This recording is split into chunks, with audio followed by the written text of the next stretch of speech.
you know, you're 12 years old and you're living with your moms, and your mom's is struggling because she didn't think that life was really going to work out like this for her, and she doesn't have a man around, and the men that are around haven't always been that great. Sexual abuse is becoming kind of normal for you, and you think that other people don't have secrets that are as bad as you, and maybe you've tried to talk to somebody at school and they haven't really heard you, or maybe they just haven't had time to listen to you.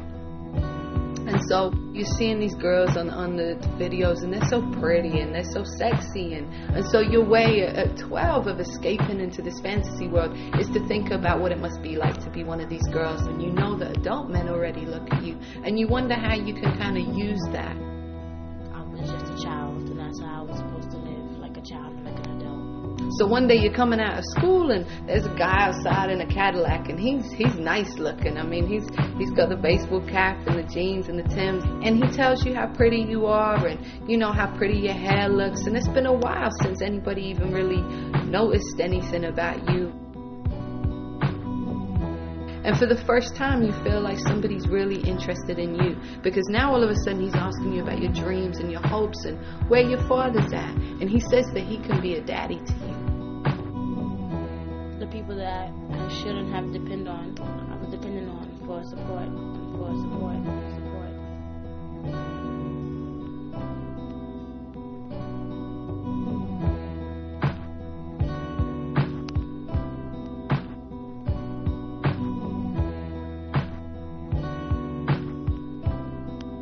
And so that night he takes you to a club and he puts you up on the stage and he gives you a few drinks, and there's men throwing dollars at you, and it's scary, but all the time you're just looking at his face in the back of the room, and he's like, you know, go ahead baby girl, go ahead, you're doing it for daddy.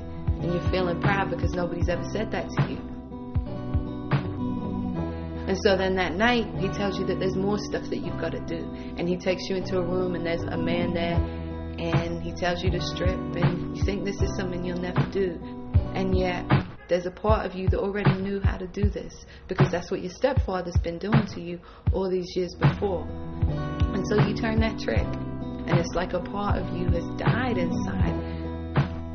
And so you come out of the club that night, and you get in the car, and you know he's pumping 50 Cent, and he takes you to McDonald's, and he tells you, you did a good job tonight, sweetie. And he's stuffing his pockets with the $1,000 that he made. And right now, you're happy. The people that I shouldn't have depended on, I was depending on for support.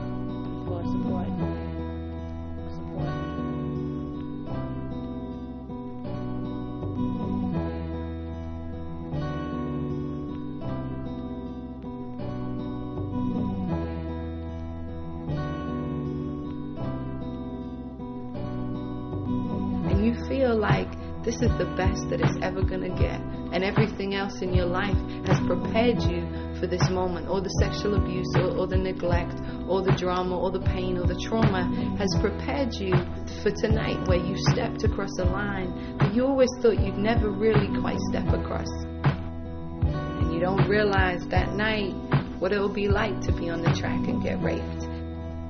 And you don't realize that daddy isn't really going to protect you. You don't realize what it's like to have a gun held to your head that night.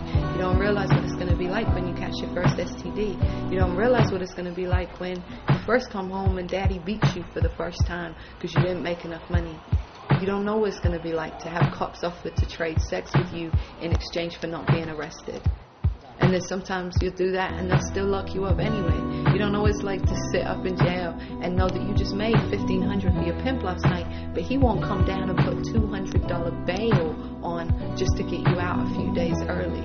You don't know what it's like to walk down the street at 6 o'clock in the morning when you're just getting off work and people are starting their day and they see you and they know what you do and they look at you in a way that you just don't feel like you belong in that world anymore.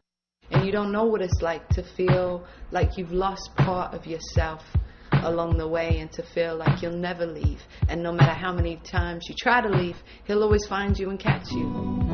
But that night, all you care about is the fact you're riding in a Cadillac and you're eating McDonald's and you're listening to 50 and you got this one man who you really think loves you sitting right by your side.